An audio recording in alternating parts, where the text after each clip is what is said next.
Au nom de Dieu, le miséricordieux, le tout miséricordieux.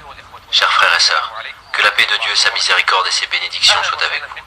Soyez les bienvenus dans le premier épisode de l'émission « Les histoires des prophètes ». On a choisi les prophètes car ils sont les plus nobles des humains, les plus nobles que cette terre ait connus. Ce sont les hommes que Dieu a élus pour toute l'humanité. Les nations se seraient égarées s'il n'y avait pas ces messagers et s'il n'y avait pas ces avertisseurs. Pourquoi on s'intéresse à leurs histoires? Car ce sont les meilleures des histoires.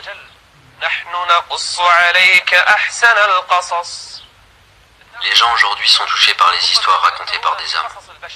Les gens peuvent voir un film de fiction et pleurer ensuite, ou ils seront horrifiés ou encore touchés, et prendront le héros du film comme exemple à suivre. Mais nous, dans cette émission, nous parlons des meilleurs récits. Nous parlons des plus nobles humains que nous devons suivre. Personne ne sera sauvé sur cette terre si on ne suit pas ces hommes.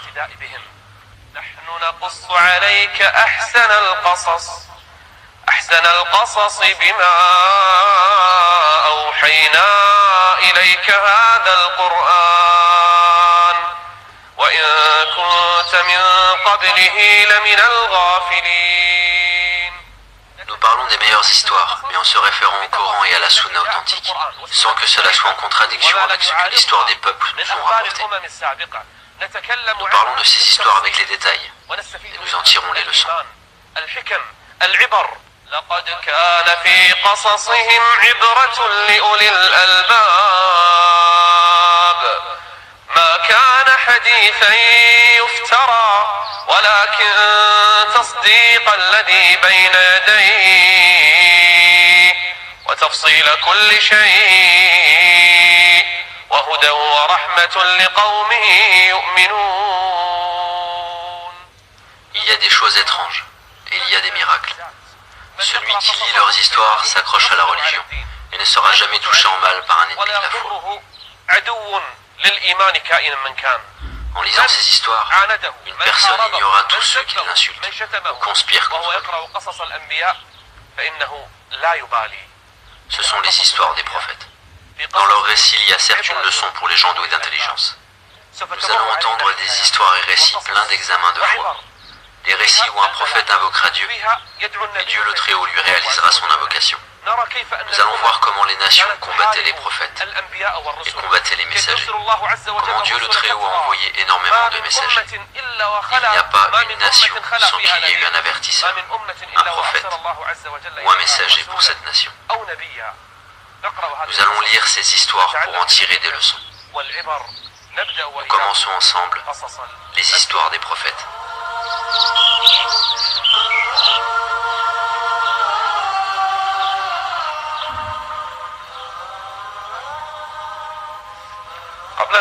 Avant de commencer par les histoires des prophètes, il faut que l'on parle de la création et du commencement. Il y avait Dieu le Très-Haut et il n'y avait rien avec lui. Il est le premier, dont l'existence n'a pas de commencement. La première chose que le Seigneur le Très-Haut créa est le trône.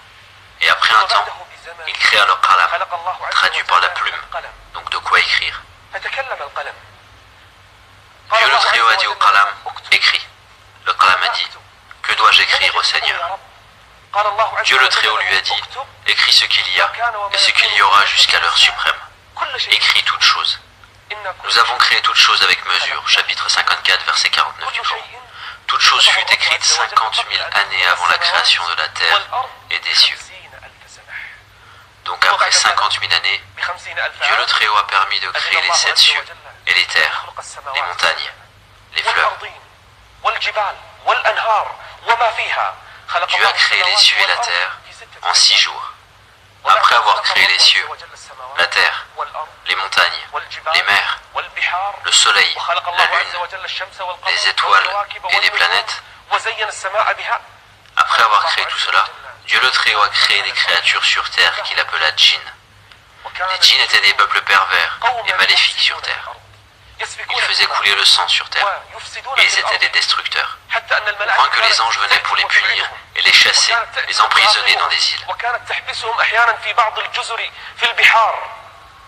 Après les djinns, Dieu a permis de créer une nouvelle créature. قال ربك للملائكة إني جاعل في الأرض خليفة. Les anges ont voulu savoir si cette nouvelle créature sera comme les djinns, qui ont tué et détruit. وسفكه للدماء وفي تدميره لهذه الأرض. قالوا أتجعل فيها من يفسد فيها ويسفك الدماء ونحن نسبح بحمدك ونقدس لك. Les anges ont dit au Seigneur que s'il veut une créature qui l'adore, les anges le font déjà. Pourquoi alors créer une créature qui fera comme les djinns? Dieu le Très-Haut a dit en répondant aux anges: قال إني أعلم ما لا تعلمون. Les anges ne savaient pas que parmi cette créature, il y aura des prophètes, des pieux, des martyrs et des bien-aimés de Dieu le miséricordieux. وأحباب للرحمن جل وعلا إنه خلق. C'est une nouvelle créature. قصص نور قصص قصص نور قصص حكمة وصبر. Quand Dieu le Très-Haut a voulu créer Adam, alayhi salam, il a ordonné à un ange d'aller sur terre et prendre une quantité de tout type de terre. On a rassemblé ces quantités de terre et il y avait de la terre blanche, noire, rouge et jaune. Et c'est grâce à ces différentes terres que les fils d'Adam ont des différentes couleurs et différents caractères. C'est pour cela qu'il y a des hommes blancs, noirs, rouges, jaunes et l'homme de caractère facile, les bons et les maléfiques. Adam alayhi salam a été créé de la terre un vendredi. On a rajouté de l'eau à la terre, il est devenu argile. Il est resté sur cet état pendant un temps. Puis la densité de l'argile a augmenté. Puis l'odeur de l'argile a changé.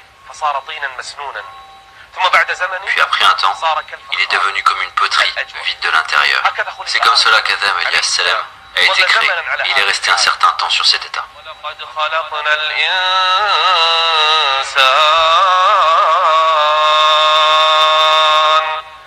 ولقد خلقنا الإنسان من سلالة من طين. Cette terre, cette matière sur laquelle nous marchons est l'origine de la création humaine. L'homme a été créé de la terre et puis il est devenu argile. قال ربك للملائكة إني خالق بشرا من صلصال